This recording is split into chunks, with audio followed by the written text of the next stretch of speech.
What a privilege, what an honor to be the host, the man in front of the camera. His name is Tukuriada, the host.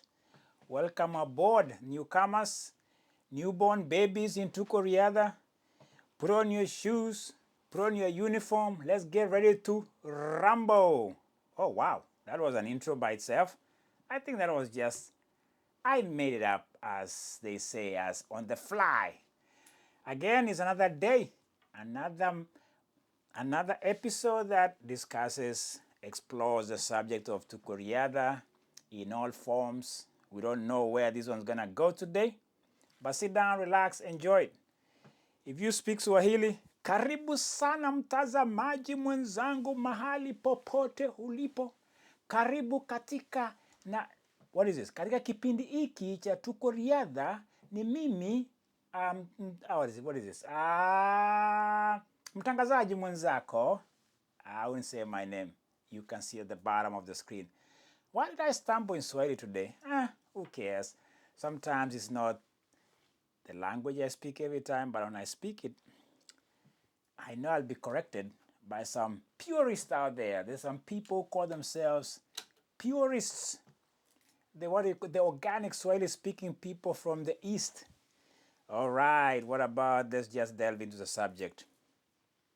If you're a student like me, a fan, a historian, you are really invested in track and field, athletics, there's something you've noticed lately.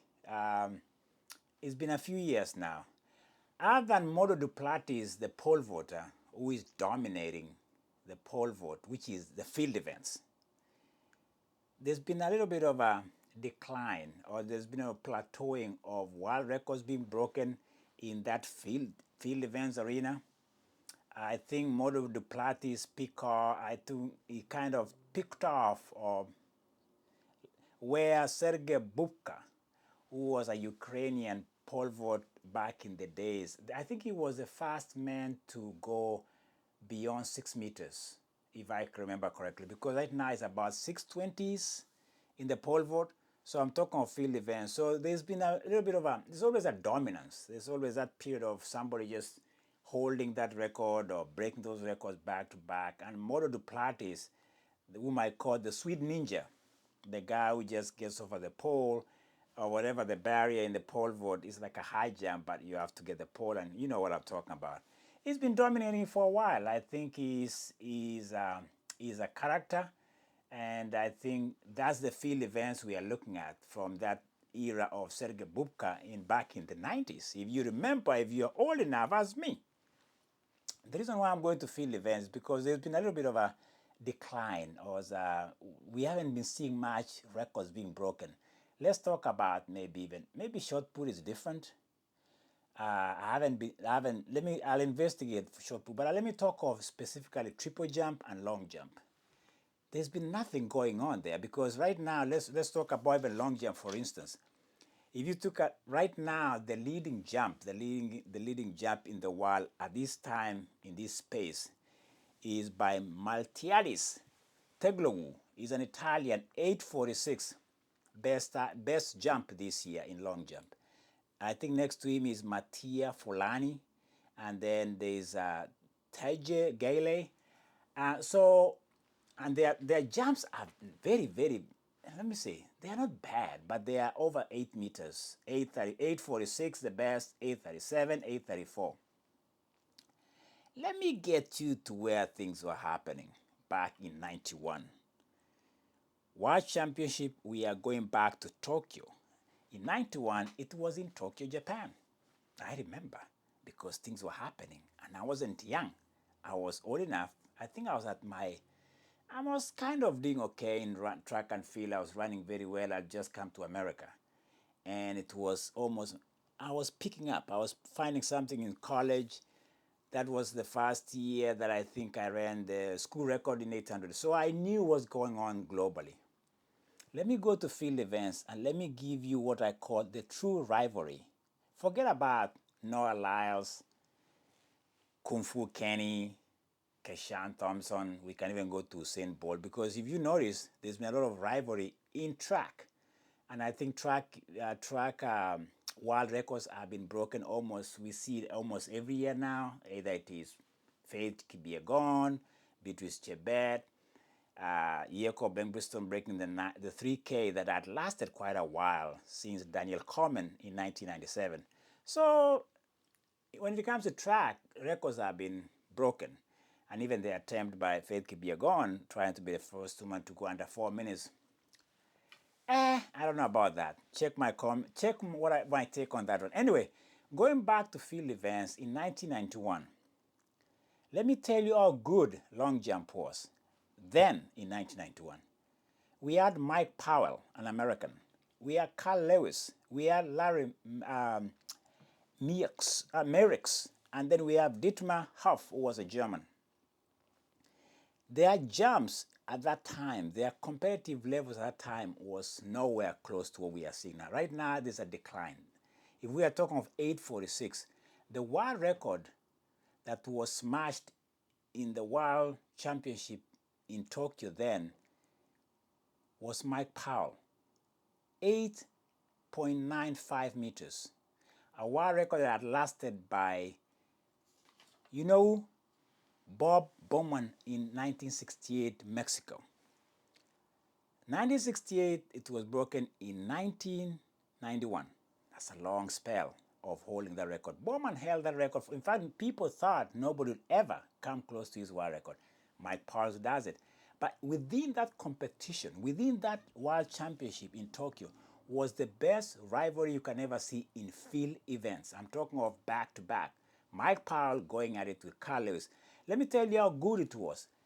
Carl Lewis' first jump was close to a world record. Carl Lewis went 8:68. He came back with 8:91, but it was wind aided. So he broke the world record, but it was wind aided. It wasn't recognized because it was over the limit. He came back with 8:83. He finished with 8:87. Those jumps by themselves didn't earn him a gold medal. He came second. And if you look at those jumps in total, nobody has equaled that since 1991 in Tokyo. Okay, I'm just talking of field events here. Two people. Mike Powell's jumps were out of these charts. Let me tell you his first jump. Mike Powell, he went 8:54. I think he fouled his second jump. He came back and jumped 8:95, broke the world record. It was incredible competition of two greatest long jumpers that ever assembled in the World Championship. Talking of rivalry, that is America at their best in long jump. And by the way, maybe one time I'll dedicate these episodes to Carl Lewis, whom I have to tell you right here is the greatest track and field. But I'm talking of not just track and field. Yes, I'm talking of Carl Lewis being one of the best, the GOAT. And I'll tell you why in my other episode, because this guy was incredible. And the longevity, how long he was in track and field, speaks volume. But let's just talk of long jump then. You're looking at, okay, so if we are going to compare it to the best this year of the Italian Miltiades Toglowi, 8:46. He could not even have shown up in the third rounds of the long jump. That's how either bad it is or how field events in long jump and even triple jump are fallen.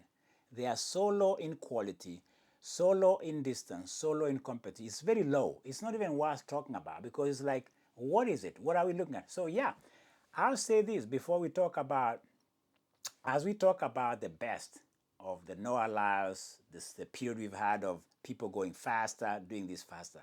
The more I've seen that, the more technical the event is, like long jump, which is very, very technical. High speed, you got to hit the board precisely. And if you look at Mike Powell, when he broke the world record, there was no room for error. And he was right on the edge. He went 8:95. 8:95, breaking the world record at that point, and Carl Lewis wasn't far behind either. I declare 1991 to be the best field events competition and rivalry you can ever see events down. Why did I talk about it? Is because we are not seeing much of any competition or any world records in field events. The only one we are seeing right now is Mondo Duplatis. What is happening for me is that while we are getting faster, technically we are losing some ground because those events, in fact, let me just close by talking about somebody in technical aspect. 1995, we are in Gothenburg, Sweden. It's World Championship again. There we find the best triple jump technician you can ever see, ever. Who it is? Who is it? Who it is? Is the Brit Jonathan Edwards. You cannot see it in his face, you cannot see it in his body, you can't see much of his muscle, but technically, he's the GOAT. Let me tell you his jump. His first jump in the triple jump was a world record, 8:16.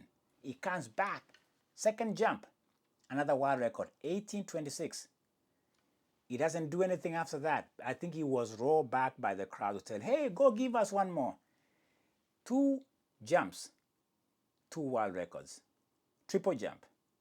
Nobody has come even close to that record to this day. It stands in the Hall of Fame, Mount Rushmore of track and field. Why am I talking field events? There's nothing to really celebrate right now. It's flat. I think the technical events in track and field or field events have gone down. People are getting faster. People are breaking maybe world records in track. We can talk of blah, blah, blah. But those technical events, mostly triple jump and long jump, have come to a halt. We're just seeing wins. That's all we are seeing, but nothing superior. 8:26 is the world record by Jonathan Edwards, 1995.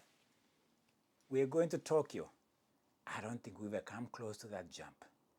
It was great. Mike Powell, Carl Lewis, the best back-to-back American rivalry you can ever see in long jump, ever. Records were broken. We haven't seen the same quality. I hope we see that as we go back to Tokyo. It's been 30-something years. Let's find out. That's why we watch the sport. It was me telling you, get on the runway, and by the way, talking of runway, I think Jonathan Edwards was the most underrated triple jumper of all time, yet is the best when it comes to the technical approach. His second phase of the triple was superior to anything I've ever seen. You know what I'm talking about, triple jump? Where you hop and trying to get that momentum to the next one before you hit the pit. By the way, when he landed on the sand, people normally fall backward. He landed, got off, and just walked off as if nothing happened. This guy was light, technically superior, and he was a cool mother, you know what, you can ever see in a triple. He was an assassin. I don't think there was any competition in that event, honestly. He was just above everybody else. Carl Lewis, Mike Powell. My God, we're missing that. This was Stu Korea, giving you field events as raw as they come. Hey, you guys, tell me, were you alive then? Have you seen that competition? What do you think of field events? Other than pole vault. For me, they're flat. Maybe the way the track is. Love it when you tell me you're commenting. I'm listening. I'm giving you thumbs up. Maybe I'll tell you, ta-da-da-da-da, where you at? Talk to you later, my friend.